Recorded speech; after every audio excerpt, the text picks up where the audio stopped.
Thank you for watching, liking, commenting, sharing, and subscribing right now. Hello world, I'm Chris Pirillo, and this is the Locker Gnome Daily Report, or TLDR for short, your daily dose of tech news, gadget views, and answers that you can use. If you like me doing videos on YouTube, then you should thank our sponsor. The Locker Gnome Daily Report is brought to you by GoToMeeting with HD Faces, the way I meet with my team online, and yes, I do have a team.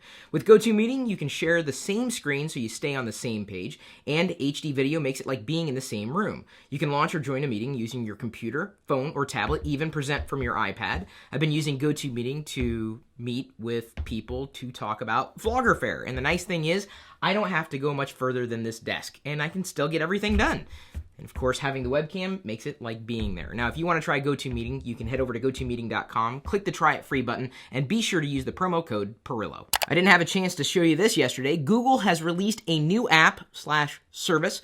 Looks like they're going after Evernote. This is Google Keep. The app is running on Android. You can get it in Google Play right now, and yes, of course, it's free.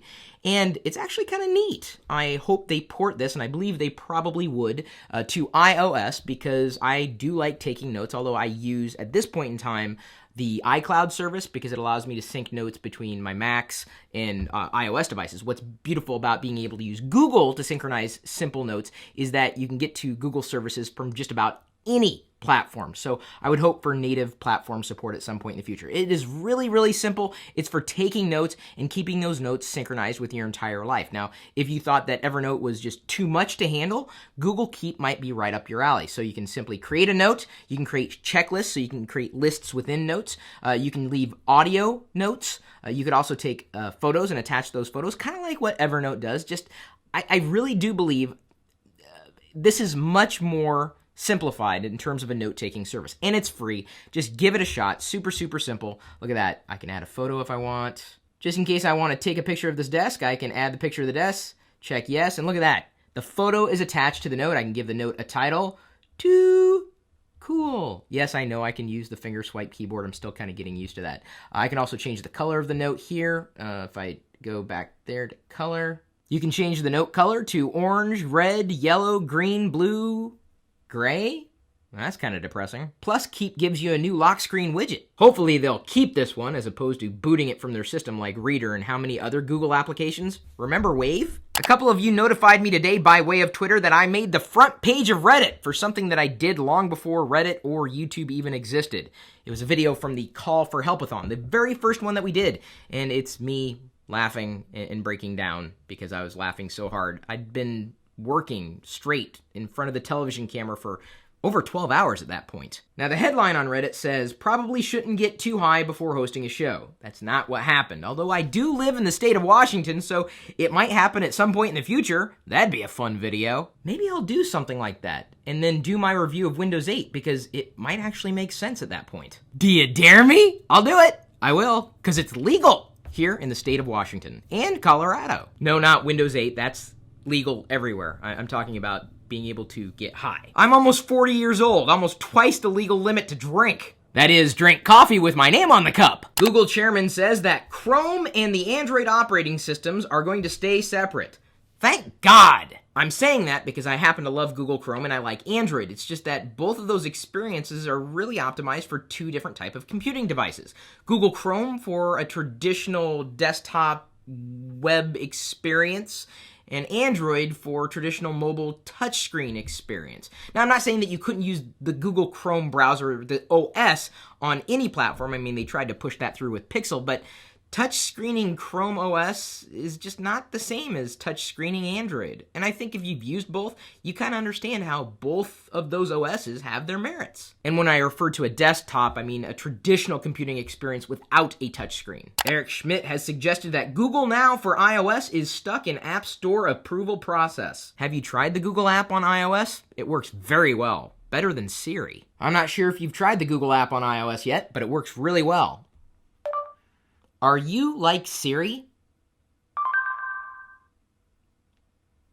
Truth be told, if I'm researching information, I'll use the Google app. But if I want to actually make changes to my calendar or send messages or emails, that's when I'll use Siri. They both have their merits, and they both are available on iOS. Google Now ought to kick it up a notch, although I gotta tell you, I pretty much turn off Google Now when it comes to operating on my Android devices because Google now never seems to get my information correct or giving me information that I can actually use. So if Google Now was detecting that I'm flying to New York later today, then it would send me the weather in New York and potentially places that I could go when I'm in New York, but that would just kind of annoy me. And speaking of going to New York, I hope to be able to meet you there this Saturday. I posted the tweet-vite to my Facebook page and Twitter profile and Google Plus profile. And by the way, the animated GIF of my profile picture on Google Plus should be working now. You should check it out. No, really. I mean, it's animated. Twitter's also celebrating 200 million users.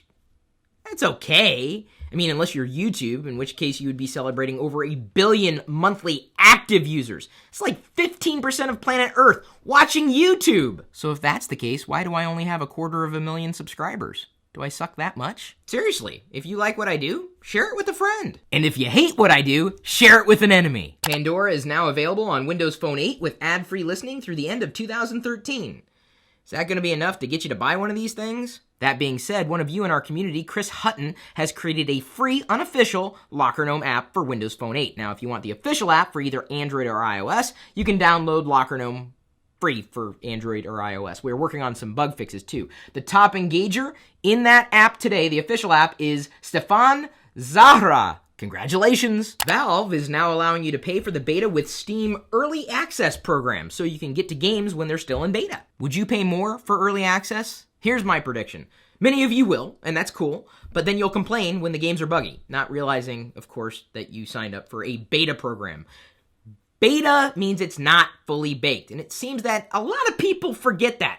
Why is it so buggy? Well, because it's beta. That said, if you can put up with a few bugs, and remember that you're going to be putting up with a few bugs, why not give it a shot if you like gaming? A new study from Nielsen confirms correlation between Twitter and TV ratings. That's how I know a show is popular, when I see it showing up in my social feed over and over and over again, in an organic way, not through an advertisement. I can thank you for becoming addicted to Game of Thrones, and Season 3 is starting soon!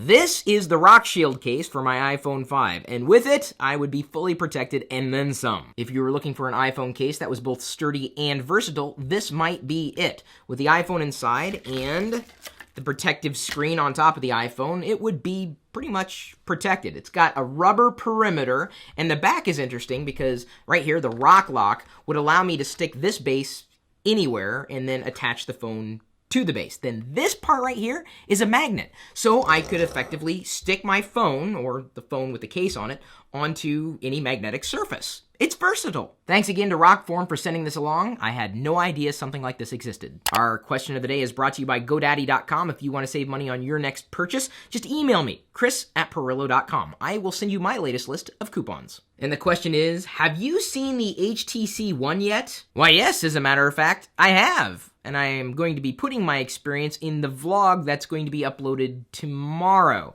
So stay tuned for that. My initial impressions were positive. That is a beautiful piece of hardware. Now, the software experience was okay. I mean, it was good. I only experienced just a little bit of Android stutter and lag, but certainly nothing that I think most people would really see, at least on the surface. But I can tell you, after using the HTC One and then using my Nexus 4, the Nexus 4 still has the smoothness factor down pat. Now, whether that's related to HTC's tweak of, adding the Sense UI on top of Android, or just the raw specifications of the phone itself, it's a good phone, and the software modifications that HTC has made actually make it a very usable Android phone. Still, if you want a lesson in beautiful design, the HTC One may have it. Those are just my initial impressions, and you can actually see me touching and holding and playing with the HTC One in tomorrow's Pirillo vlog, which I hope you still remember to like and share, as long as you continue to like and share the things that we do for you. And hopefully, we might see you in New York, and if not in New York, then maybe here in Seattle this June for Vlogger Fair. You're all invited. We'll see you later.